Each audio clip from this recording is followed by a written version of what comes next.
It's the Black Real Estate Dialogue. Tune in. Tune in. Tune in. Tune in. When it comes to like large deals like this, so right, like a single family or something, right? It's cash flow, right? You're looking at the cash flow. Does it cash flow? Now with something as large as like 50 plus units, is it that simple, or are some of the factors you mentioned things you take into account? Is it more than just the cash flow that you consider, or after repair value or something? Is it different things that you consider at that size?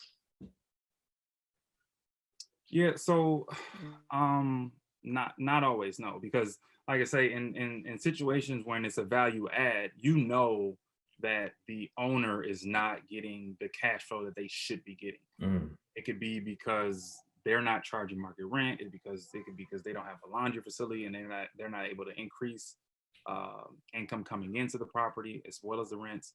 It could be that their loan is at a 6, 7, 8% rate, and you know you can get it at a 3.5 or 4 or 5, yeah. 5.5. There could be a lot of different factors that will allow you to increase income or decrease expenses that will create what you want for your cash flow. I don't know, and a lot of times, like I hear these conversations about that. In single family, people are really focused on cash flow. In multifamily, I feel people are more so focused on the appreciation of Mm, the actual property, Yeah. being able to buy it at a certain level, because that's where you make your money typically, is when you refi or you sell the property. The cash flow is good, but you really make your money when it's time to refi or when it's time to sell it. So um, And then on so top of that, Eric, just to jump in. yeah, go ahead. Oh, my bad. No, you good. okay. No, I was gonna just say it's also a business too. I think that's another thing that, so it's like the two other things that's like, I guess what makes it different is, one, obviously everybody looks for cash flow. That's any business looks for cash flow, right? Single family, you gotta look for cash flow. But like you said, in multifamily, it's really a business. Like it actually is like a real business. So that's why we gotta pull a trailing 12. That's why we have these certain underwriting numbers. And then when you start bringing in investors, you really gotta know not only cash flow, but like what's the ROI, right? What's the cap rate? What's the like, is they're looking at more numbers because there's usually investors with you. You may be getting money from them, and then it is operating like a business. So that's why we're looking for value add, because just like any business, you want to make the business more, what's the word, more valuable, or to make the business worth more, is you got to increase the income and decrease the expenses, right? So it's not like a single family home where we're hoping for the market to make our properties higher, right? So like when the last 3 years the market has jumped dramatically higher, right? Because of just supply and demand, right? It's pretty simple.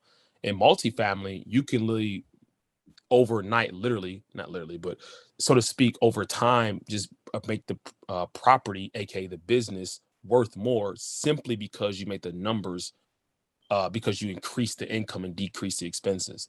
So like you actually have so much more control over multifamily property because it's treated like a business where you can kind of run it like one, and it's not going to really be hindrance on what the market conditions are as much as a single family. Got it. Got it. So definitely sounds like a different way of seeing it. So, you get through all the paperwork, get through all the due diligence, talking to the investor, the team, and so forth. And you get to the day where everything is done and you all own the property. Talk to us about that. Talk to us about just getting to that point, and really what it felt like, because it started when we started a long time ago, but the most recent event is you went to this conference, to this mastermind, and you're like, yo, we got to make this happen. So when you finally did make it happen, we'd love to take me to that day. I don't know about Eric, man. It still don't feel right to this day. I'll say this, like the day, I'm not even trying to be funny. I swear, like the day we closed, I think first of all, I'm gonna let Eric tell his part. On like first of all, this is like the smoothest transaction I've done, which is kind of crazy because me and Eric have done multiple deals by ourselves together, different things. And this was just like one of the smoothest transactions we had, which was crazy in itself. But the other part was like leading up to that week, I swear Eric was like, I don't want to hear nothing until it's closed. So like, because Eric had that, like, you know what, like, I want to make sure this is like good. I kind of like suppressed my like, not like in a bad way. I just like held in my excitement. And then once we closed, I was still like, all right, I don't get a few more days to make sure this is real. And then it finally became real. Then like we got to work right away. So I feel like I don't know if we did anything, but I just feel like we got right to work. And it's just like, since ever then, but I felt like I tried to be excited, but it was just such a monumental thing. I was kind of speechless for a while, but now it's just like business. Now I'm just kind of focused on the next one. But at that moment, it was like just a weird feeling through. Yeah, no, I'm yeah. Honestly, it's still surreal. It's almost still like it's not something that's real. Surreal. It's because I don't know. It's just when you think about, and one of the reasons why we created a brand is because of that. It was like we didn't think that we would say that we're owners of a 52 unit apartment building in a class A neighborhood right outside of Detroit. That's not something that we thought, at least I didn't think that. There was always the plan to own some, apartments, but never thought it would be like this. And leading up to it, yeah, I've dealt with so much stuff in single family. I was like, until it's closed, it's not closed. Like I just, and then like Jamiel said, it was moving so smooth throughout the process. I was like, you know that it's too good to be true type of feeling. Mhm. It was like that. It was like, this is moving way too smooth. Like how we, like I say, how like literally what we talked about, going to the meeting, coming home, cold calling 2 or 3 weeks later, getting a phone call from the guy who owns it. A week or two later, getting on the call, we're underwriting it. And then 2 weeks or so after that, we have a purchase agreement signed. And then we're doing inspections and, surveys and, all kinds of things. Like just the process was like, and then to think like this, we purchased this building, this apartment building for 5.6 million. Like just to all that combined, like how it came about and how it's closed, like it was just surreal. And like I say, I honestly didn't feel like it would move that smoothly. And then the day of, I was in Chicago. I was literally in Chicago and I got the email that everything was closed. And I just stopped like, is this real? And I hadn't heard from Jamiel.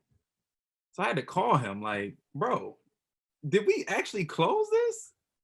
And he's like in the same type of just kind of disbelief. Like, honestly, I cannot explain it. I cannot explain it.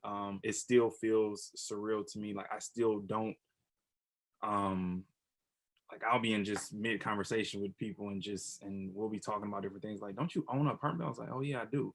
Like, it's still like yeah, like I said, it's no way to describe it other than just being surreal, honestly. And so with deals of this size, like you have to have like a on-site property manager. Is that right? Yeah. Got it. So and honestly, and that's the benefit of multifamily. It's like you need a team of people. Like Jamiel and I, we're asset managing it. So we're handling, certain things within the rehab, particularly on the exterior of the apartment buildings. Then we have another guy that's kind of managing like the interior rehabs of the actual units. And we got another guy that's, he's like kind of above everything in terms of like he oversees it and he's the person that handles all the financials. Then we got other member that kind of sources other things and builds the relationships with the property managers. So it's like and then on top of that, we have just capital partners that are just, they're strictly just passive in the deal. So that's like the beauty of multifamily, honestly, is that it's usually a team of people and it's a way that everyone can get to a common goal. And you just figure out what role you can play to make sure that you benefit the team. So yeah, definitely. And what's it been like for you two, just managing that part of it? Like I think you mentioned the exterior rehab. Like what's that been like, especially on something of this size, right? I mean, I'm sure you've done countless like 1 to 4 units, but what is it like managing that for something of this size? It's crazy even that's going pretty good. I mean, I think like the fire thing about, like you said, about multifamily, I'm realizing it forces you to play, especially for me, not so much Eric. If you ever look at Eric's like rehabs, they're flawless, right? I'm like a guy that I'm trying to save every penny kind of guy. And I'm Yeah. trying to I'm trying, like, especially in Detroit, man, I'm trying to like finagle everything, right? So when you go to multifamily, you can't do any of that, right? You need like people got to be licensed and bonded and insured. You need you want to have people that's done a lot of work. So I'm working with very high level contractors. What's up, y'all? Sam here from the Black Real Estate Dialogue podcast. Thank you so much for watching another episode. Definitely take a moment to subscribe. Make sure you like this video. Also, visit our website, blackrealestatedialogue.com, and follow on Instagram @Black Real Estate Dialogue. Talk to you soon.